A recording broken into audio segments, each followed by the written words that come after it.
Namaskaram. In Mahabharatam, we are in the first parva called first or second Pauloma Parva, in which we are where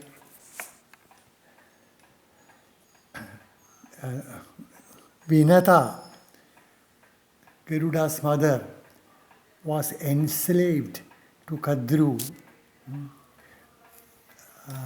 because of some bet. Kadru had cheated Vinata about the color of Uchaishravas, the horse who came out of the ocean when the gods and demons were churning the ocean for Amrtam, the elixir. And actually it was white in complexion, but Kadru asked the serpents to go and hang on the tail because they were dark in color. When Kadru and Vinata went in the morning to verify, they all looked dark, and hence the tail looked dark. And hence Vinata was cheated by Kadru, and as per the terms, she was to become the slave of Kadru. And when Garuda was born, Vinata asked Garuda to carry the tasks of a slave on her behalf. And Kadru used to ask Vinata to carry her and her children from one place to other, and that task was given to Garuda. But Garuda used to comply with their orders. She would carry them, all the serpents and Kadru, to different places of their fancy. And after a while, Garuda got annoyed. What is this? What is this purpose of their going to different places without purpose? And why this slavery? So he went and asked Vinata about it. Vinata said, "Son, look, this was a result of a bet, and I was cheated in it. I realized it later on, but the term was that the loser should become the slave of the other, and I accepted it, and I became your aunt's slave." Kadru and Vinata were both sisters born of the Prajapati. And then Garuda went to Kadru and asked her, "What is that you could do to get my mother out of slavery?" And Kadru said, "Oh yeah, you could go to heaven and bring Amrtam for me and my children. Then your mother will be relieved of her slavery." And Garuda decided on it and took his mother's blessing. And Vinata had told him, "Son, I know your appetite. I know you are hungry and you are never satisfied. On your way, you will find a forest full of nishadas. Nishadas are hunters, forest dwellers. You eat them to your fill." Garuda did accordingly, but he didn't get to his fill. He was not satiated. And still he was flying to heaven. And then he met Said Kashyapa, his father, on the way. And Kashyapa,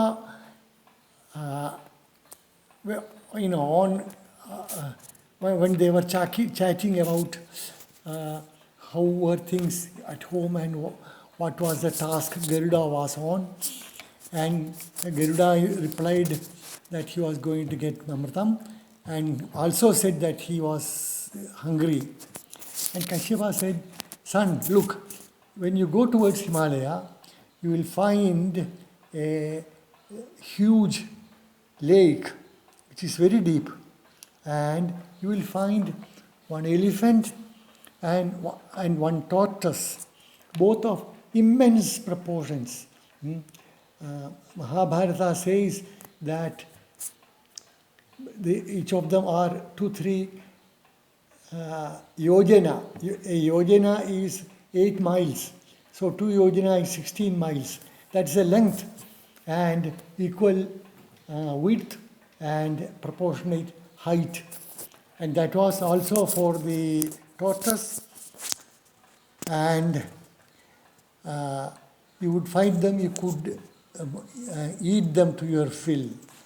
And Garuda did find the elephant and tortoise, and they were, as told by his mother, they were fighting, quarreling. The story goes that there were 2 Brahmins who were brothers and who were always quarreling about their property. The younger one pestered his brother for his share of the ancestral property, and the elder brother was called Vibhavasu, and the younger brother was called Supratika. Vibhavasu didn't like his brother asking for his share, and after a while he got angry and he cursed Supratika to become an elephant. And Supratika, also equally capable, cursed his elder brother to become a tortoise. And true to the curse, the 2 became an elephant and a tortoise, and they continued their quarrel as fight between them on the lake where they were dwelling. And Garuda found them, and with each of his legs, each of the paws, he held. With one he held that huge elephant, with the other he held the tortoise. And he flew up, wondering where he could place them and eat them. And on the way he found a huge banyan tree, which, seeing Garuda, it invited Garuda, Garuda, come, sit on my branch. Look at this branch, it is so huge. You sit on it and comfortably have your meal. And Garuda accordingly sat on the branch. As soon as he sat with the heavy load, the branch broke. It was then that Garuda observed there were several sages, small in size. They are only as big as a thumbnail. They were called Balakilyas, and they were doing meditation head down like bats. These Balakilyas are famous. They are sages of immense meditational power. In Rigveda, there is an appendix which is said to have been composed by these Balakilyas. Khila means an appendix, something which is a waste, which comes at the end. And in the normal course, that is not learned. But those who have finished the normal course, and when they have time, they learn the Balakilya Suktas also. And I say this just to say how important they are. Among sages, those who have composed, those who have visualized Vedic Suktas, they were considered very superior to all other sages. There are only about 150 who has composed the over 10,000 stanzas of Rigveda.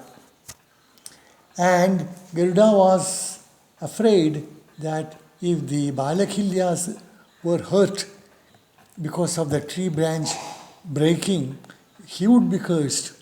So instead of taking a chance, he lifted the branch with all the sages on it, with his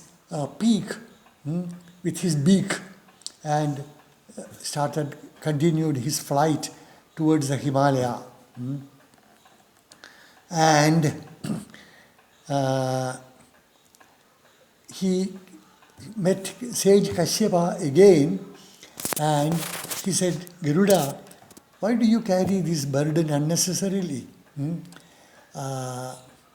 You go to Himalaya and sit on a remote. Garuda was scared to drop the tree branch anywhere where there is habitation, people living. That is why he was carrying them. And go to an isolated place and you could drop it. And Garuda accordingly flew to the Himalayas. And Kashyapa also requested the Balakilyas to find a nice place in the Himalaya for their meditation.